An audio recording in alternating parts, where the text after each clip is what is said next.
परमपिता परमात्मा और उनकी सभी पवित्र आत्माओं को नमस्कार।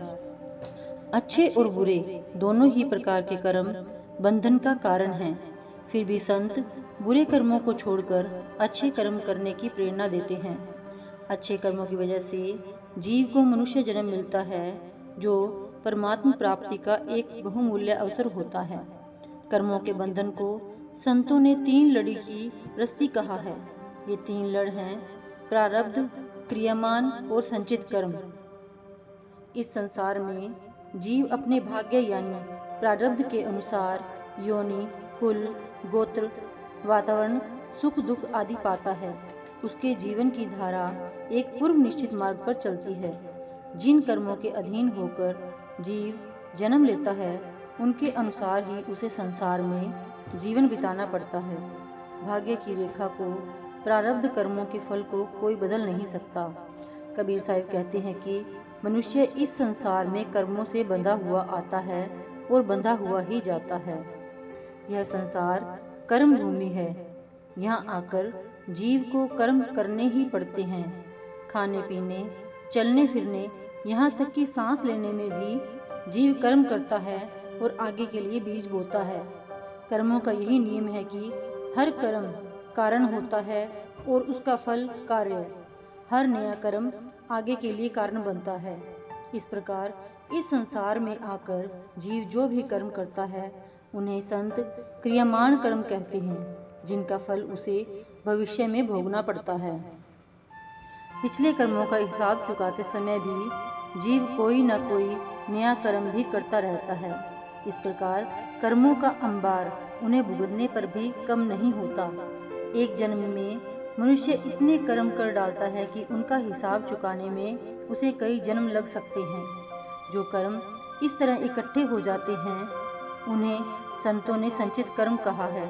अगर जीव प्रारब्ध और क्रियामान कर्मों से छुटकारा पा भी ले, तो ये संचित कर्म उसे वापस संसार में ले आते हैं। इस सृष्टि का विधान ही ऐसा है कि जीवात्मा कर्मों के अधीन जन्म लेती है, कर्मों के अधीन जीती, मरती और फिर से जन्म लेती है। एक बार गुलाम बन जाने के बाद वह हमेशा के लिए कर्मों की गुलाम बनी रहती है। कबीर साहिब कहते हैं कि मनुष्य इस संसार में कर्मों की ज्वाला से घिरा रहता है। चाहे वह दाहिने जाता है या बाएं, अच्छे कर्म करता है या बुरे, उसके सब कर्मों की अदृश्य लपटों के बीच ही होते हैं। अर्थात उसका हर कार्य कर्म और उसके फल के नियम के अधीन होता है। उसके पीछे संचित कर्मों की अग्नि है और भविष्य भी कर्मों की इस दहकती ज्वाला के अंदर ही है। जो मनुष्य कर्मों के जाल और जन्म मरण के चक्र से घबरा जाता है, वही उनसे बचने के उपाय सोचता है।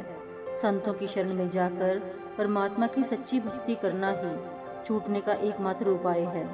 संत कर्मों के जाल की भयानकता ही नहीं बताते, बल्कि उससे मुक्त होने का साधन भी सिखाते हैं। कबीर साहिब मनुष्य शरीर को एक घड़े के समान बताते हुए कहते हैं कि कुम्हार घड़े को बनाकर उसे अपनी इच्छा अनुसार बाहर धूप में या पानी में रख सकता है और चाहे तो संभाल कर घर के अंदर रख सकता है। वह चाहे तो उसे चोट लगा सकता है और चाहे तो टूटने से बचा सकता है। यह सब उसके अपने अधिकार में है। इसी प्रकार मनुष्य को चाहिए कि अपने आप को उस बनाने वाले प्रभु की इच्छा पर छोड़ दे और कोई शिकायत ना करे। ऐसा धैर्य और साहस प्राप्त करना सरल नहीं और ना ही संसार के सुख दुख को समता पूर्वक स्वीकार करना आसान है। शरण लेने अथवा प्रभु की मौज में अपने आप को छोड़ देने में मनुष्य का सबसे बड़ा बाधक उसका अहंकार है। मनुष्य हर बात में अपने आप को कर्ता समझकर राग, द्वेष आदि में उलझा रहता है। समभाव प्राप्त करने, अहंकार से छुटकारा पाने तथा नए कर्मों से न बंधते हुए प्रारब्ध कर्मों को भुगतने का सामर्थ्य शब्द या नाम के अभ्यास द्वारा प्राप्त होता है। कबीर साहिब कहते हैं कि पिछले कर्मों का लेखा घट या बढ़ नहीं सकता।